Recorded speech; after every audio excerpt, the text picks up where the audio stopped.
তো হ্যালো বন্ধুরা, দীঘা মোহনা থেকে আবার একটা নতুন ভিডিও নিয়ে আপনাদের সামনে চলে এসেছি। যখন দীঘা মোহনার আর কি ভাটা পড়ে যায়, তো জলের যে স্রোত থাকে দীঘা মোহনার মুখে আর কি, যেখানে নদী আর সমুদ্র মিলিত হয়েছে, তো এই পাকের মধ্যে কিন্তু যদি কেউ পড়ে তো কিন্তু তাকে সোজাসুজি পুরো টেনে নিয়ে চলে যাবে।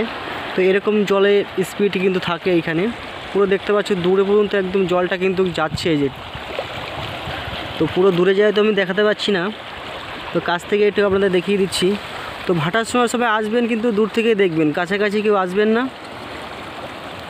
জলের যে স্রোতটা থাকে প্রচণ্ড কিন্তু ভয়ানক স্রোত।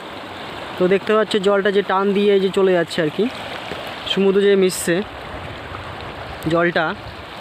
তো পার থেকেই আশা করি আপনারা এই জিনিসটা উপভোগ করবে দীঘা মোহনা থেকে। তো ওই সমুদ্রের মধ্যে যাবেন না, নাহলে কিন্তু পাটা টেনে নিয়ে বালির তলে ঢুকে যাবে, এরকম অবস্থা আর কি। তো দেখো এই যে দীঘা মোহনা সি ব্রিজ।